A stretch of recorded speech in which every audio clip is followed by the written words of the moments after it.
Hey everybody, this is Erica, the technology nerd who likes to film stuff, and I finally got it. I finally got my Nexus 6P, which I have affectionately called Ferris from, Ferris Bueller's Day Off. Hashtag save Ferris.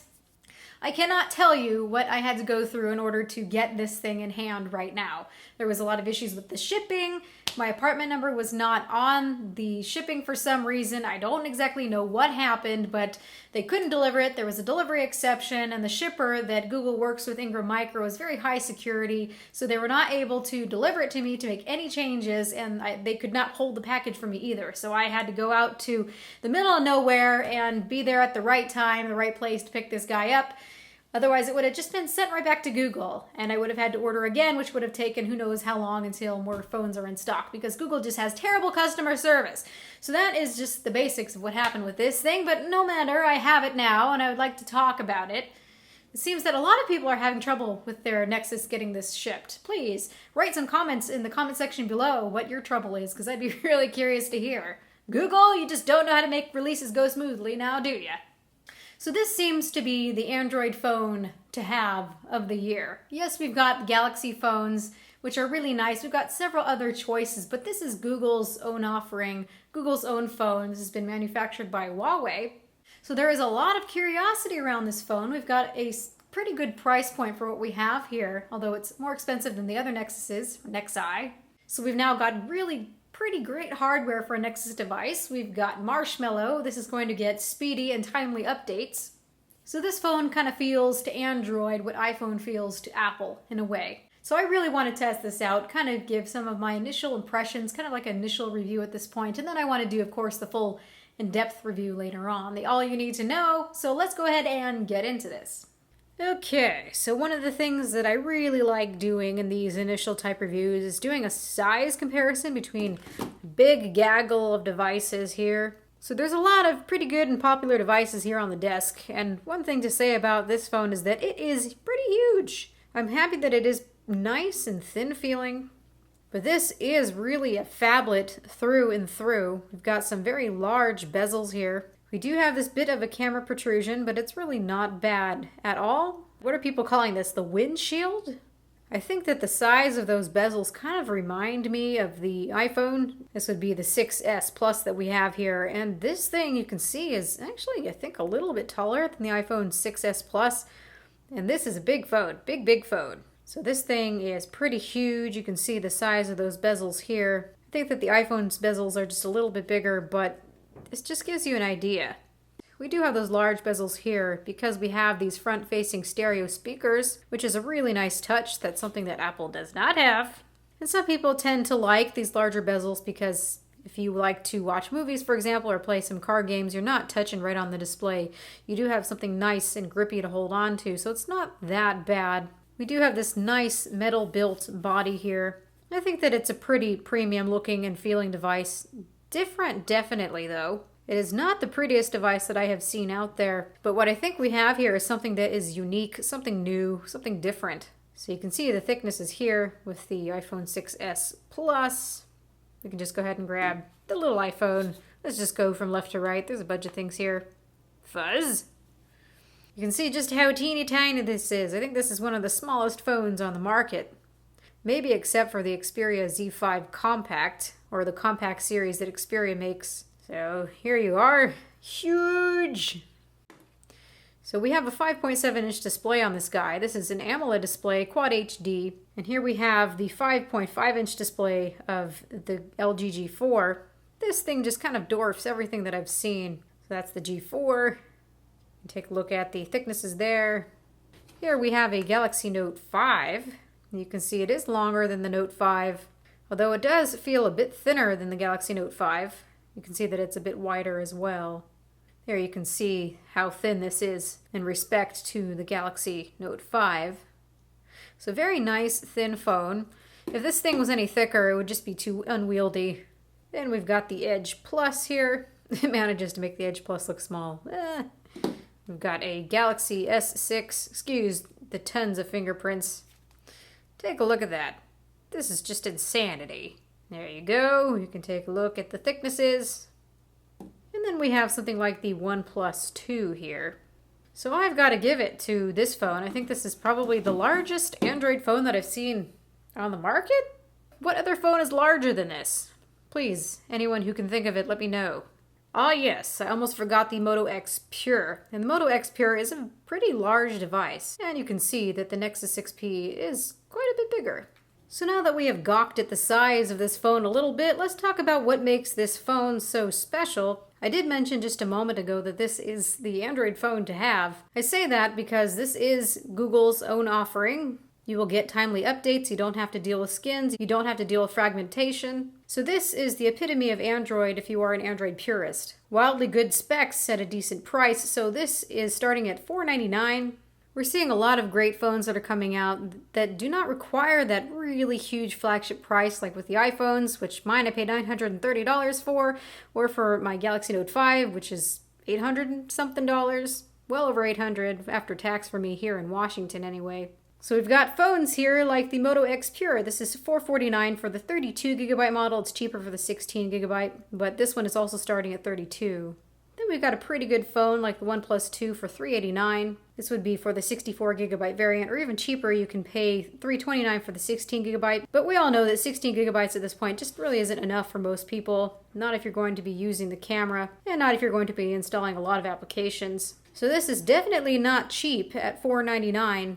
And you can choose much higher capacities. This would be the 32, you have 64, 128. You go higher and higher, of course, each time you are upping the storage amount. There is no SD card slot here. So this is the most expensive Nexus phone that we have seen so far, but the price point is still not bad at all. Not bad at all for what you get. So what notable things do you get here other than having pure Android?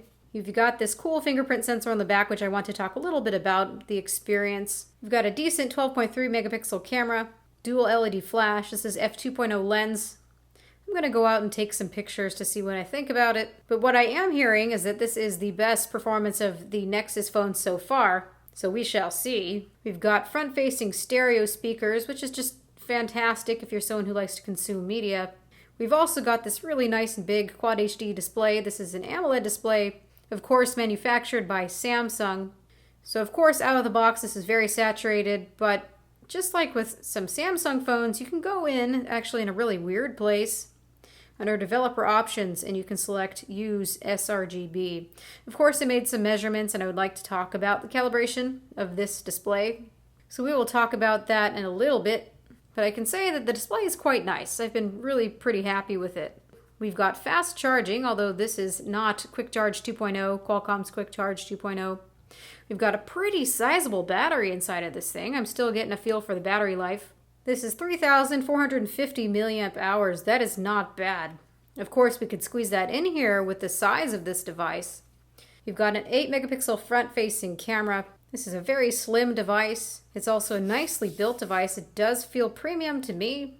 Maybe not as premium as something like the Galaxy Note 5, but I'm happy that we don't have glass all over the place. We've got Gorilla Glass 4 here on the front, so we should have a pretty durable phone in terms of getting deep scratches. Of course, if you drop it face flat on the ground, it's going to crack underneath some circumstances, although Corning says with Gorilla Glass 4 that if you drop it from about 1 meter onto a rough surface, it can survive up to 80% of the time.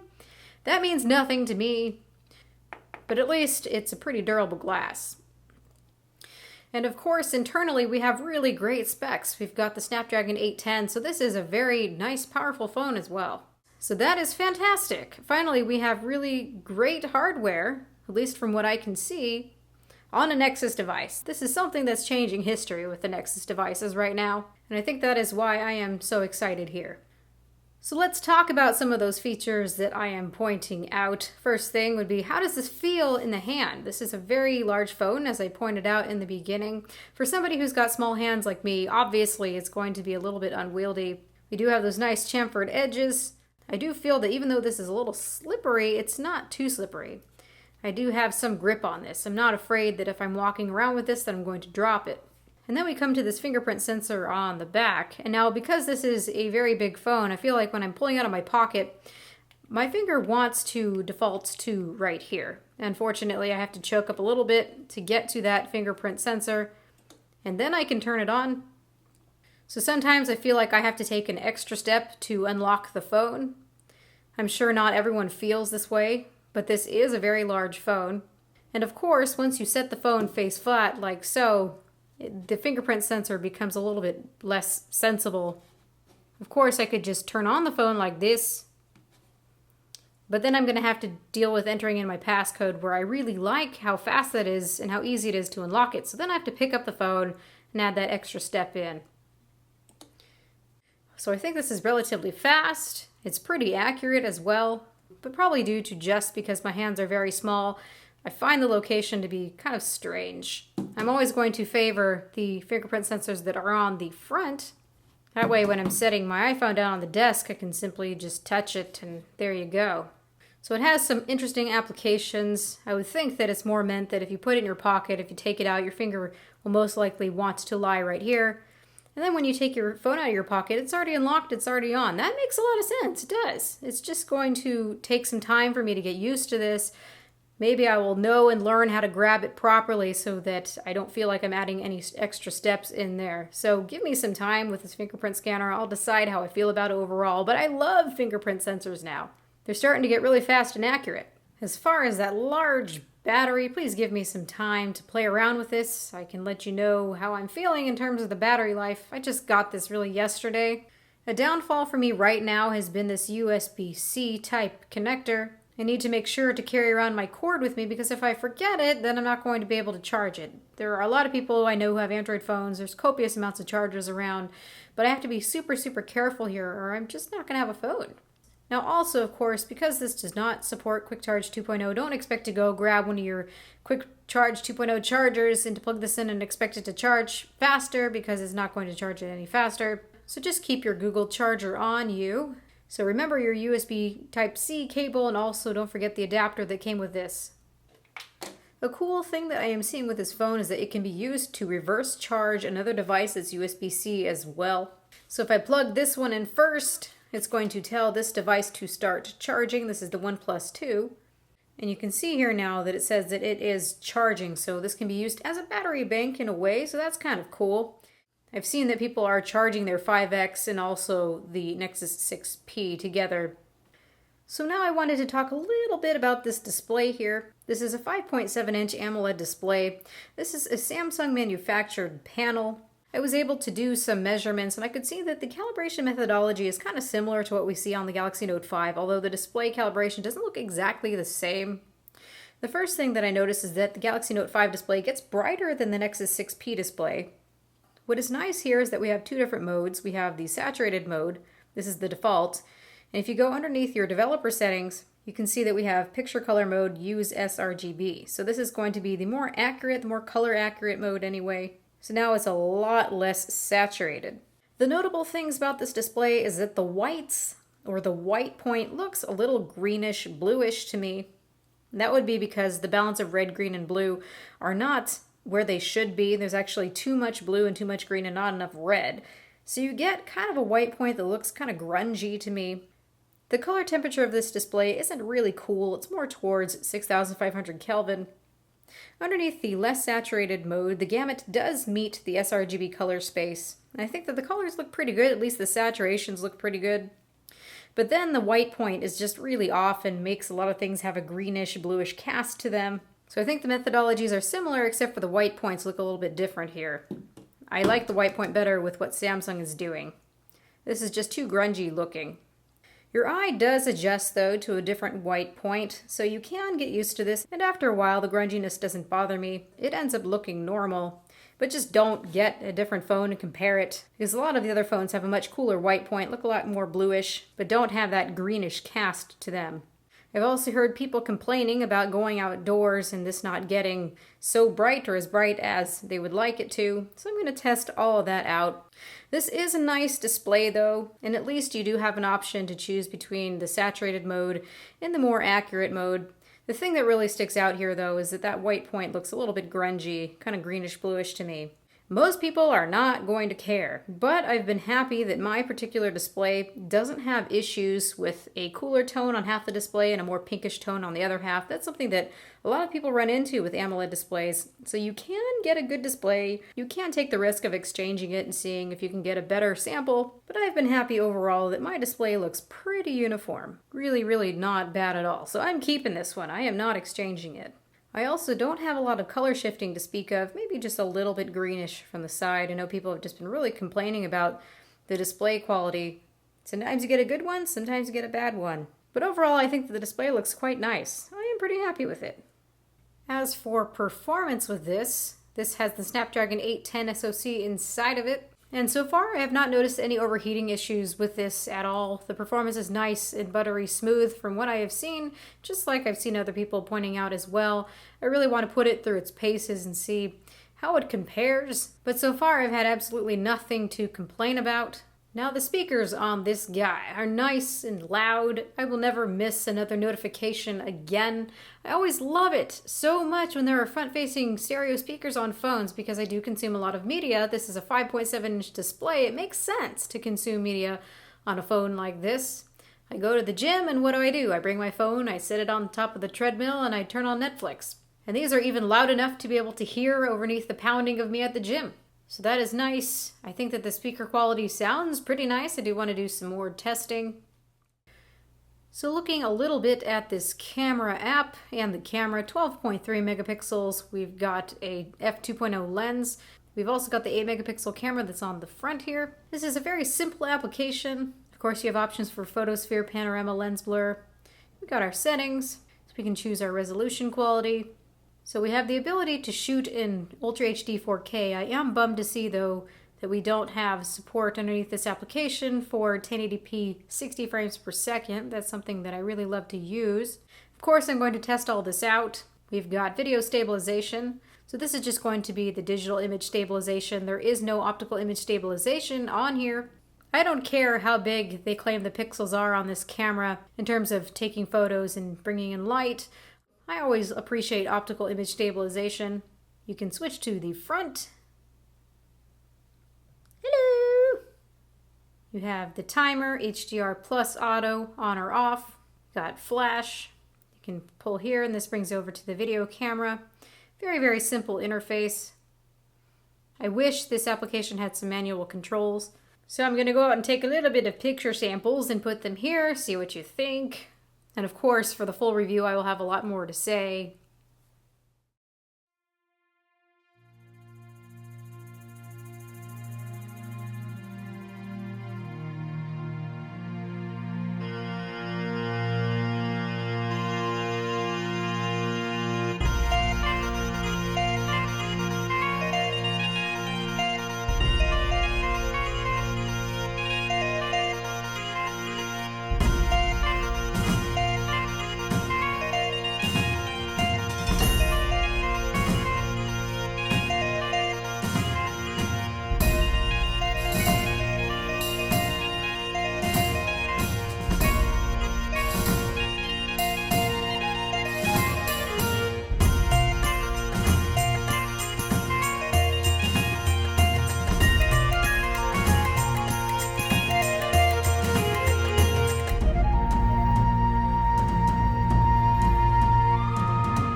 So overall, right now, this seems like a really nice phone. I am liking it. I have to say that I am very excited by what we have here. I'm sure I will be carrying this around as large as it is. This is seriously one of the largest phones I could possibly have gotten myself. Compensating much?